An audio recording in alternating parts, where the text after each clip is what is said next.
अब राहुल आपको जो खुली जीप में दिख रहे हैं, ये आप खुली जीप में नहीं दिखेंगे, फुल फ्रेम दिखाइए, क्योंकि राहुल की यात्रा में ओपन जीप अब नहीं होगी और अब आप राहुल बंद जीप में प्रचार करते दिखाई देंगे।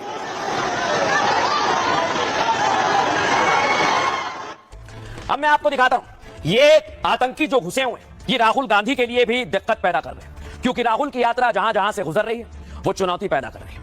अब मैं आपको दिखाता हूं, बिहार के 7 जिले हैं जो नेपाल से लगते हैं और उनमें से 4 जिलों में राहुल गांधी की यात्रा चल रही है। देख रहे हैं आप, ये अररिया से राहुल की यात्रा शुरू होती है, सीतामढ़ी जाती है, सीतामढ़ी के आगे जाती है कहां पर, मधुबनी में, और मधुबनी से आगे जाके यात्रा को अभी हाल फिलहाल के लिए सुपौल में बदलाव किया गया, क्योंकि आतंकियों को भी घुसपैठ के लिए 1 हफ्ता हो चुका है दर्शक। इस बीच मौका देखकर वो आतंकी हमला कर सकते हैं और वोटर अधिकार यात्रा में बड़े नेता शामिल हो रहे हैं। सिर्फ इसलिए सैकड़ों कांग्रेस के समर्थक होते हैं और यात्रा का हिस्सा भी वो बन रहे हैं, इसलिए राहुल की यात्रा के आगे के रूट में बदलाव किया गया है। अब मैं आपको बताता हूं, आतंकी आ गए, देख रहे हैं राहुल गांधी 12 दिनों से बिहार में वोटर अधिकार यात्रा पर, इसको मूव मत कीजिए आप। राहुल गांधी सीतामढ़ी में थे जब आतंकी अलर्ट जारी किया गया, उसके बाद अभी राहुल गांधी की यात्रा के रूट में बदलाव किया गया है। सीतामढ़ी में वो जिस कैंप में रुके हुए थे वहां से सीधे जानकी मंदिर पहुंचे।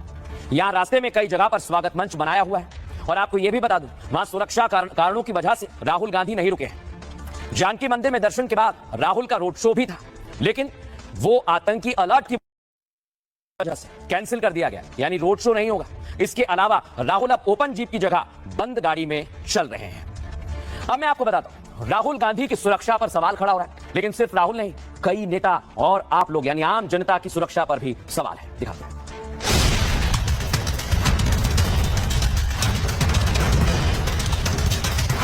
राहुल गांधी ने जो वोटर अधिकार यात्रा के नाम पर चुनाव आयोग और मोदी सरकार के खिलाफ लड़ाई छेड़ी, उन्हें अब तो समझ में आ ही जाना चाहिए कि चुनाव आयोग की एसआईआर प्रक्रिया कितनी जरूरी है। आज उनकी यात्रा के रूट में बदलाव सुरक्षा कारणों की वजह से ही करना पड़ा। सुरक्षा देश के हर नागरिक के लिए अहम है, इसलिए तो घुसपैठियों के खिलाफ यह अभियान छेड़ा गया है, क्योंकि ये घुसपैठिए ही तो हैं जो फर्जी दस्तावेज बनाकर वोट डालने लगते हैं और विपक्षी नेता वोट बैंक के चक्कर में इन्हें पालकर देश की सुरक्षा के साथ खिलवाड़ करते हैं। गुजरात मॉडल वोट चोरी करने का मॉडल है, मध्य प्रदेश का चुनाव चोरी किया, महाराष्ट्र का किया। हम कुछ बोलते नहीं थे क्योंकि सबूत नहीं था, मगर महाराष्ट्र में सबूत मिल गया, इन्होंने कुछ ज्यादा कर दिया। राहुल गांधी, तेजस्वी यादव या इनकी यात्रा में समर्थन देने पहुंच रहे नेता कितना हल्ला कर ले, पीएम मोदी लाल किले से घुसपैठियों पर अपना स्टैंड क्लियर कर चुके हैं। घुसपैठिए मेरे देश के नौजवानों की रोजी रोटी छीन रहे हैं। एक घुसपैठिए मेरे देश की बहन बेटियों को निशाना बना रहे हैं। ये बर्दाश्त नहीं होगा। देखा, पीएम मोदी कह रहे हैं कि घुसपैठ हमें बर्दाश्त नहीं है, लेकिन आप सोचिए विपक्ष के नेता आवाज नहीं आ रहे, वो घुसपैठियों का ही समर्थन करने में लगे हुए हैं और पीएम मोदी को गाली भी दे रहे हैं। सोचिए आप, ये कांग्रेस के नेता है, सुनिए जरा कैसे ये मंच से पीएम मोदी को गाली दे रहे हैं।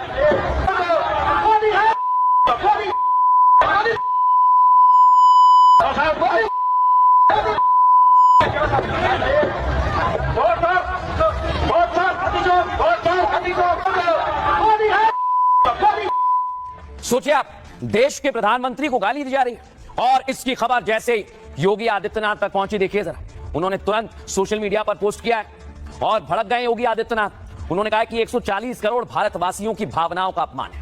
गंगा के अंतरबेल में राहुल गांधी के लिए मंच बनाया गया। उस मंच पर मौजूद जो राहुल के ठीक पीछे व्यक्ति खड़ा हुआ है ना, इसका वीडियो है जो पीएम मोदी को गाली दे रहा है। पीएम मोदी के लिए अपशब्द कहता है। सोचिए आप, इसका विरोध शुरू हुआ तो कार्यक्रम के आयोजक आ गए, ये भी आ गया माफी मांग रहा। जाले विधानसभा के नौशाद ने कार्यक्रम का आयोजन कराया था और वो इस सीट से कांग्रेस की टिकट की दावेदारी कर रहा है, लेकिन बीजेपी इसे पीएम मोदी का अपमान बता रही है और पार्टी की तरफ से इसका जमकर विरोध भी किया गया है। और आपको यह बता दूं कि अभी इस पर सियासत भी हो रही है।